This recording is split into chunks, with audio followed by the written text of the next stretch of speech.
বন্ধুরা, কেমন আছো তোমরা? আমার চ্যানেলে তোমাদের সবাইকে স্বাগত। এখন বাজে 8:30। আজকে প্রচণ্ড কুয়াশা আর আজকে বুধবার আমি এই ব্লগটা করছি।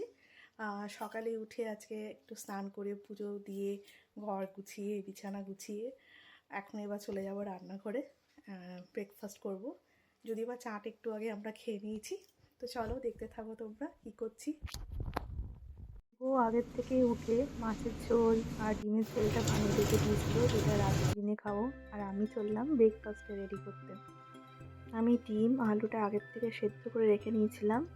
আর আমার সাথে রয়েছে অরিগেনো, আর রয়েছে বাটার আর ভেজ মায়োনিজ। আমি এগ স্যান্ডউইচ বানাবো, চলো দেখতে থাকো আমি কী করছি। আর ব্রেডটাকে প্রথমে খুলে নিলাম। আমি জেনারেলি এটা মরিসের ব্রাউন ব্রেডটাই নিয়েছি। ব্রেডের ধারগুলো ভালোভাবে কেটে নিলাম গুছিয়ে, কারণ ওইগুলো আবার স্যান্ডউইচের সঙ্গে খেলে খুব একটা ভালো লাগে না, আর এটা খাওয়াটাও খুব একটা হেলদি না। তো ওই জন্য ধারটা আমি শক্ত পাটটা ফেলে দিই। আর সব কিছু একেবারে ভালো করে কেটে নিয়ে তো স্যান্ডউইচ বানাতে থাকবো। তো তোমরা এই ব্লগটা দেখতে পাচ্ছ, আমি অনেকদিন পর আপলোড করছি। আসলে আমি ভীষণ অসুস্থ ছিলাম সর্দি কাশির জন্য। তো এতদিন পর আমি অনেকটা ঠিক সুস্থ হয়েছি, তাই প্রথম ব্লগটা করলাম।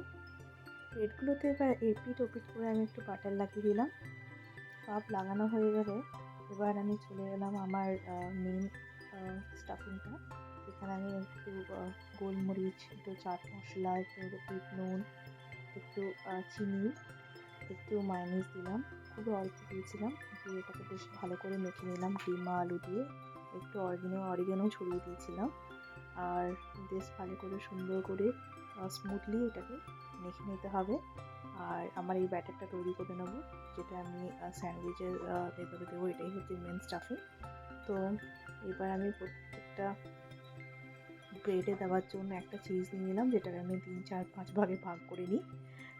কারণ পুরো চিজটা খাওয়া আমাদের জন্য হেলদি না, বাট যেহেতু ওটা চিজ দিলে একটু জাস্ট গলা গলা ভাবটা আসে, স্যান্ডউইচটা খেতে একটু টেস্ট হয়, তা আমি একটু দিই।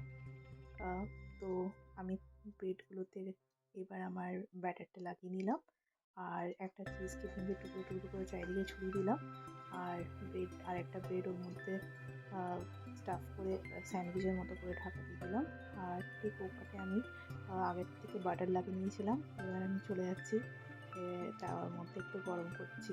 আমি এখানে আপনারা ঘি বা হোয়াইট অয়েল বা বাটারও ইউজ করতে পারেন। আমি যেহেতু অলরেডি বাটার দিয়ে দিয়েছি, তাই আমি এসব কিছু দিইনি। ওটাই একটু করে টিপে করে বেশ ভাজছিলাম। তো হ্যাঁ, কী বলছিলাম, আজকে আমি এত কিছু কেন করতে হচ্ছে, কারণ অনেক দিন ধরে আমার শরীর খারাপ ছিল বলে মা বাবা চাইলেই রান্না বান্নাটা করে। আমি কিছু ডিশ বানাই, সব না। দুপুরে রাতে ম্যাক্সিমামটা মা বাবা করে। তো আজকে যেহেতু ওরা ঘুরতে গেছে, আমি আরও আজকে অফিসের দিন, তো সব আমাদের উপরে এসেছিলো, তাই আমরা ভাগ করে নিয়েছিলাম কে কোনটা বানাবো, এভাবে আমরা করছি। তার মাঝখানে আমি স্যান্ডউইচ দিয়ে চলে গেলাম এবার দুপুরে যে একটা বাকি রান্নাটা ছিল সেটা কমপ্লিট করতে। আমি বানাচ্ছি বেগুন আলু ঝাল। তো প্রথমেই বড়িগুলো ভেজে আগের থেকে ভালো করে ফ্রাই করে তুলে রাখলাম। আর তারপর ওই বেগুন, আলু, মূলো এগুলো সব আগে কেটে রেখেছিলাম। তারপর জিরে ফোড়ন, শুকনো লঙ্কা দিয়ে সব সবজিগুলো একসাথে দিয়ে আমি সেটা ভাজতে থাকলাম। আর পেঁয়াজ কলিগুলো আমি এর আগে ভাজতে ভুলে গেছিলাম, মানে একটু যদি ভেজে তুলে রাখো তোমরা, আর পরে যদি লাস্টে নামানোর আগে দাও তো খেতে খুব ভালো লাগে। আমার যেহেতু ভুলে গেছিলাম, তাই আমি তারপরে দিয়ে দিলাম। আর একটু হলুদ দিয়ে একটু নেড়ে তারপর আমি এটাকে ভাজতে থাকলাম। আর কিছুক্ষণ পর আমি রসুন কুচুনো, আদা কুচুনো দিয়ে একটু কষাতে থাকলাম। কষিয়ে মধ্যে একটু করে জল বেরোচ্ছিলো, আর একটু করে জলের ছিটাও দিয়েছিলাম যখন জলটা শুকিয়ে যাচ্ছিলো। আর মাঝে মাঝে ঢাকা দিচ্ছিলাম। কষাতে আমার হয়ে এসছে কমপ্লিট রান্না। আর একটু ধনেপাতা ছড়িয়ে দিলাম। এবার সাথে একটু ভাবলাম নিম ভেজে নিই, তো একটু তেল দিয়ে তার মধ্যে একটু কয়েকটা গোটা রসুন কুড়োনো দিয়ে আর সেই নিমগুলো দিয়ে একটু ভাজতে থাকলাম লাল লাল করে।